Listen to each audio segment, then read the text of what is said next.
Assalamualaikum warahmatullahi wabarakatuh. Alhamdulillah, pada pertemuan kali ini kita akan membahas materi yang sangat fundamental dalam ilmu sorof, yaitu tentang tasrif. Apa sih sebenarnya tasrif itu? Dan mengapa tasrif itu penting di dalam ilmu sorof? Mari kita membahasnya. Pengertian tasrif. Secara bahasa, tasrif ialah at-taghyir yang memiliki arti perubahan. Sedangkan secara istilah, menurut para ulama ilmu sorof ialah perubahan asal kata kepada bentuk yang berbeda-beda untuk menghasilkan makna yang diinginkan, dan tidak akan menghasilkan makna tersebut kecuali dengan merubahnya. Nah, dari definisi di atas kita sudah mengetahui bahwa ilmu sorof ialah ilmu tentang atau tasrif ialah perubahan bentuk kata ke bentuk kata yang lain dalam konteks sederhananya. Jadi tasrif itu dimaksudkan untuk membentuk suatu kata dari kata yang lain. Nah, mengapa tasrif ini penting dalam ilmu sorof? Karena tasrif ini ialah inti dari pelajaran ilmu sorof. Karena tasrif berasal dari kata sorofa yusarrifu tasrifan yang artinya mengubah atau perubahan. Jadi, tasrif memegang peran yang fundamental, penting, esensial dalam ilmu sorof. Karena inti dari ilmu sorof itu sendiri ialah merubah suatu kata ke bentuk yang lain untuk mendapatkan atau untuk menghasilkan makna yang lain dalam konsep yang sama. Seperti itulah gambaran dari pengertian tasrif. Nah, sekarang kita masuk ke dalam macam tasrif. Tasrif dibagi menjadi dua. Yang pertama, tasrif logawi dan tasrif istilahi. Tasrif logawi ialah perubahan kata yang didasarkan pada jumlah dan jenis pelakunya. Maksudnya ialah tasrif logawi ialah tasrif atau perubahan yang berfokus pada perubahan kata kerja sesuai dengan subjeknya atau sesuai dengan pelakunya. Jika pelakunya satu orang, maka kata kerjanya apa?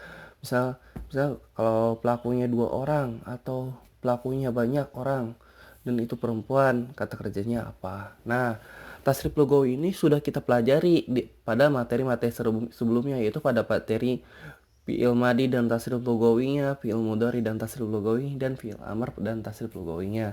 Jadi, tasrif logawi ini sudah kita pelajari terlebih dahulu pada pertemuan-pertemuan sebelumnya.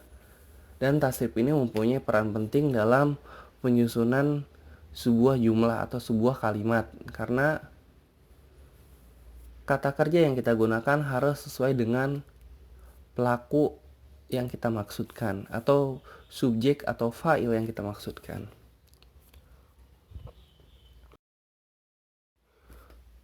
Berikut contoh tasrif fi'il madi yang telah kita bahas pada pertemuan-pertemuan yang lalu. Nah, contohnya di sini ialah qara'a, qara'u, qara'at, qara'ata, qara'na, qara'ta, qara'tuma, qara'tum, qara'ti, qara'tuma, qara'tunna, qara'tu, qara'na. Jadi kata qara'a dasarnya kan qara'a. Nah, qara'a itu mengalami perubahan jadi qara'a, qara'u, qara'at. Kenapa mengalami perubahan? Karena perubahan tersebut dimaksudkan untuk menyesuaikan jumlah objeknya. Misalnya jika objeknya dia, maka dia laki-laki akan menggunakan kata qara'a. Jika dianya perempuan, maka akan menggunakan kata qaraat. Nah, dalam bahasa Arab, perubahan subjek pada kata kerja akan mempengaruhi kata kerja tersebut. Nah, inilah yang dimaksud dengan tasrif lugawi. Berikutnya tasrif lugawi fi'il mudhari. Nah, berikut contoh tasrif lugawi fi'il mudhari yang telah kita bahas pada pertemuan yang telah lampau. Dimulai dari kata yaktubu, yaktubani, yaktubuna, taktubu, taktubani, taktubna, taktubu, taktubani, taktubuna, taktubina, taktubani, taktubna, aktubu, naktubu. Jadi yaktubu kan mempunyai arti kata dasar yaitu sedang menulis.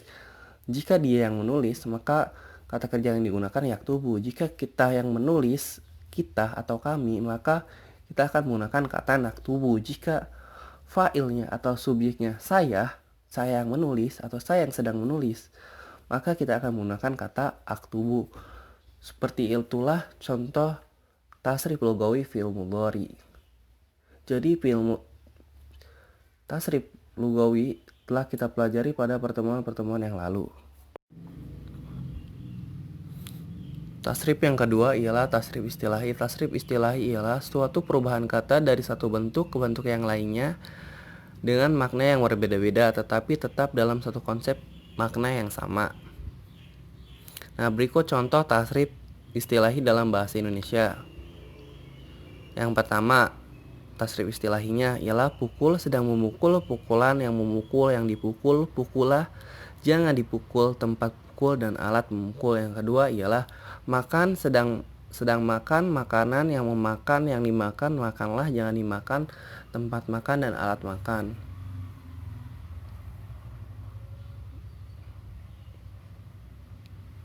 Nah, dari dua contoh di atas, maka kita akan mengambil kesimpulan dari contoh tersebut. Yang pertama, kata dasar yang kita gunakan ialah pukul. Nah, kata pukul tersebut berubah menjadi sedang memukul dan pukulan. Nah, sedang memukul dan pukul itu memiliki makna yang berbeda karena sedang memukul ialah pekerjaan sedang dilakukan, sedangkan pukul ialah pekerjaan yang telah lampau. Nah, sedangkan pukulan ialah hasil dari proses atau pekerjaan pukul, yaitu produk dari pukul tersebut. Nah, kata-kata tersebut memiliki makna yang berbeda-beda, tetapi dalam suatu konsep makna yang sama, yaitu konsep makna pukul gitu. Walaupun sedang memukul, pukulan itu tetap kata dasarnya atau maknanya ialah pukul, tetapi arti memiliki makna yang berbeda-beda. Nah, contoh lainnya ialah makan. Makan sedang memakan dan makanan. Makan ialah perbuatan memasukkan sesuatu ke dalam mulut manusia. Nah, yang kata selanjutnya ialah sedang makan, yaitu sedang makan ialah melakukan pekerjaan makan dalam waktu saat ini atau sekarang. Yang selanjutnya ialah makanan, produk dari kata makan tersebut. Nah, seperti itu mungkin pemahaman tentang tasrif istilahi dalam bahasa Indonesia. Jadi, tasrif istilahi ialah berubah satu bentuk kata ke bentuk yang lainnya tetapi dalam makna tetapi dalam satu konsep makna yang sama. Jadi, sesuai dengan kata dasarnya, berubah hanya untuk mencari makna yang lain. Tidak seperti misalkan kata dasarnya pukul lalu menjadi berjalan atau jalanan, itu tidak dianggap tasrif istilahi karena walaupun dia berubah bentuk ke bentuk yang berbeda tetapi dia tidak mengalami konsep yang sama, yaitu tidak memiliki satu konsep yang sama.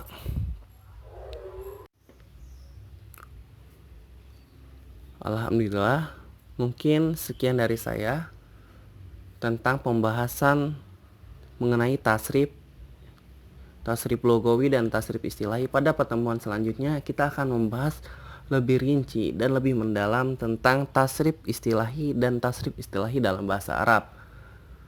Mohon maaf bila ada kata-kata saya yang ambigu atau kurang dimengerti.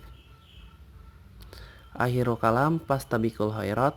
Wassalamualaikum warahmatullahi wabarakatuh. Syukran.